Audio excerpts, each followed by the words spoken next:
Hello students, here is Naresh Sharma from RS Group of Schools. Today we are going to study a very beautiful poem, that is Rain on the Roof. This poem is for class 9. The poet is Coates Kinney. It is a very beautiful poem. It is about rainfall. We can experience the pleasantness while it is raining. It is very pleasant moments, and the pleasant moments experienced by the poet has been shared through this poem. So let us study what is the poem. Stanza number 1. When the humid shadows hover over all the starry spheres, and the melancholy darkness gently weeps in rainy tears, what a bliss to press the pillow of a cottage chamber bed and lie listening to the patter of the soft rain overhead. Poet is saying when the humid shadows. What is humid shadows? Humid means full of moisture. Shadows means reflections. It refers to the clouds. आसमान में clouds होते हैं. Hover means to move in the air. Okay. So clouds are there in the sky. They are moving. आसमान में काले जो बादल हैं वो मूव कर रहे हैं. Over all the starry sphere. Starry means full of stars. Sphere means area. Okay. So what is the area that is full of stars? That is sky. So it is very clear that in the sky so many clouds are there. They are moving in the sky, and the melancholy darkness. When the clouds are there in the sky, we see that the sunlight cannot come fully upon the earth. तो थोड़ी darkness होती है, और वो जो darkness है, that darkness in the form of melancholy means sadness. Darkness refers to sadness. Okay. Gently weeps in rainy tears. अब वो darkness जो है वो melancholy है, means sad है, तो वो अपनी sadness को express कर रही है darkness in the form of tears. Tears of rain. When rain is falling, it seems that darkness is weeping. Okay? ऐसा लग रहा है जैसे वो अंधकार जो है वो रो रहा है, और जो rain droplets हैं वो उसकी आंसू हैं. What a bliss to press the pillow of a cottage chamber bed. Cottage chamber means there is a cottage, and under that cottage there is a bed. Okay. तो यहाँ पर जो पोएट है, पोएट मतलब ऐसा लग रहा है जैसे पोएट वहां पर एक कॉटेज के अंदर है, वहां पर उसका बेड लगा हुआ है और वहां पर वो लेटा हुआ है. लिखा है press the pillow, means pillow, उसके हेड के नीचे पिलो है, उसको प्रेस कर रहा है, उसको दबा रहा है. ठीक है. And lie listening to the patter of the soft rain overhead. The poet is feeling very good because he is listening the sound created by the rainfall. When rainfall is taking place upon the roof of the cottage, that cottage is made of tiles. Okay. तो उसमें जब वो rainfall होती है, जब rain droplets वहां पर गिरती हैं, तो उससे जो sound create होता है, that sound is very pleasant sound. Okay. वो साउंड उसको बहुत अच्छा लगता है ना. वो कह रहा है कि बहुत ही सॉफ्ट रेन साउंड है, बहुत ही प्लेजेंट साउंड है वो. ठीक है ना. यहाँ पे सामने सबको आ गया. सेंटेंस नंबर 2 है every tinkle on the shingles has an echo in the heart and a thousand dreaming fancies into busy being start. Every tinkle means short sound. Short sound होता है on the shingles. Shingles means tiles. जो tiles है उसमें जो छत पे tiles लगी हुई है, कॉटेज की जो छत है, जो रूफ है, जो टाइल्स उसमें लगी हुई है, वुडन टाइल्स हैं, उसको शिंगल्स बोलते हैं. जब उस पर रेन ड्रॉपलेट्स, रेन के ड्रॉप्स जब उसमें फॉल होती है, जब उसमें गिरती हैं, has an echo. Echo means repeated sound. When sound repeats, that is echo. तो वो इको होता है इन द हार्ट. जब रेनफॉल होती है, जब उसमें एक मतलब उसमें बूंद जब गिरती है पानी की, उसमें छत में टाइल्स जब गिरती है, तो उससे साउंड जो क्रिएट होता है, वो साउंड ऐसा लग रहा है पोएट को कि वो साउंड मेरे हार्ट के अंदर, inside his heart, the sound repeats again and again because it is pleasant sound. What the sound is pleasant, you want to listen it again and again, more and more. And 1,000 dreamy fancies means imaginations, dreamy full of dreams. और उसी वक्त क्या होता है, जब when you are in pleasant mood you think some happy thoughts. So the poet is also here the poet seems to be very pleasant because he is lover of nature.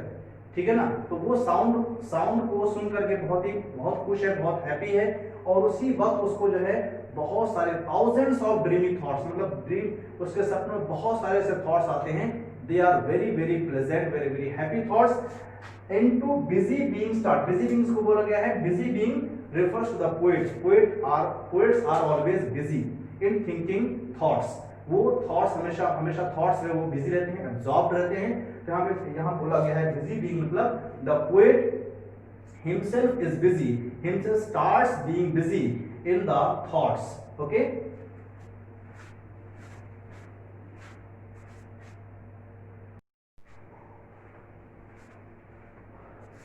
so this is the rest part of the stanza number 2.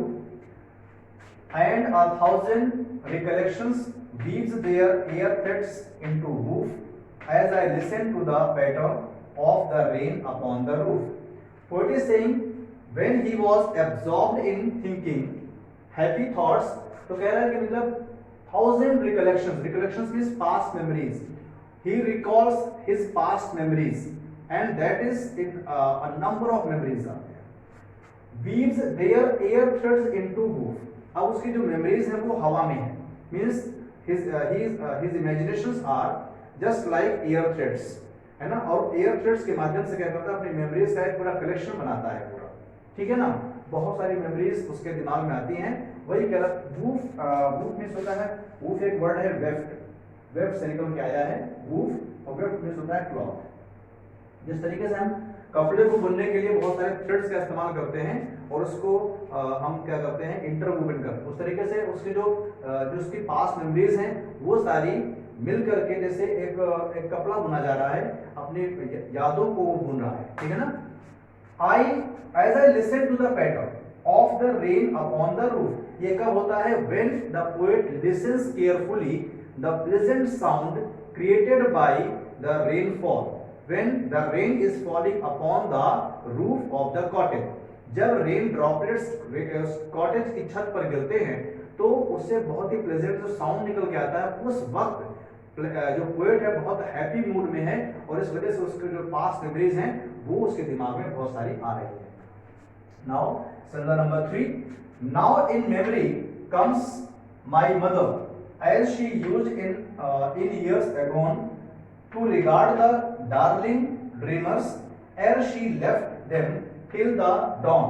Oh, I feel her fond look on me as I listen to this refrain which is played upon the shingles by the patter of the rain. Poet is saying अब क्या होता है कि अब उसकी जो memory में उसकी मदर आती है. ठीक है ना, कहता है मेरी मदर आती है मेरी मेमोरी में, as she used in years agone. उसको याद करता है, मतलब अपनी मदर को याद करता है कि उसकी मदर किस तरीके से बहुत सालों पहले, बहुत ही पुराने अपनी याद को ताज़ा कर रहा है यहाँ पर, जब उसकी माँ उसके पास आती थी और साथ में उसके जो उसके ब्रदर सिस्टर्स होते थे. लिखा हुआ है डार्लिंग ड्रीमर्स बोला गया है, जो उसके ब्रदर्स एंड सिस्टर्स होते थे सबको मिला करके बोला गया डार्लिंग ड्रीमर्स. मतलब वो जो उसकी माँ होती थी अपने बच्चों के पास आती थी कि जब बच्चे सो रहे होते थे उनको देखने के लिए कि वो ठीक से है कि नहीं, वो कोई दिक्कत तो नहीं है, ये देखने के लिए वो आती थी. ठीक है ना, तो ये चीज वो याद कर रहा है poet. ere she left them till the dawn, और वो तब तक उनको ऑब्जर्व करती रहती थी जब तक सवेरा नहीं होता था. जैसे सवेरा हुआ तो वो चली जाती. मतलब कहने का ये हुआ कि पोएट अपने यादों में, अपने सपने में वो देख रहा है कि उसकी माँ आ रही है और जैसे सवेरा हुआ उसकी माँ चली गई. ठीक है ना. Oh, I feel here fond look. Fond means full of love. Look on me as I list means listen. Okay, listen to this refrain. Refrain is the last phrase of any song. किसी भी song का जो last phrase होता है उसे क्या बोलते हैं, रेफ्रेन बोलते हैं.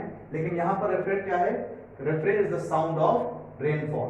ठीक है, which is played upon the shingles. Shingles I have told you already.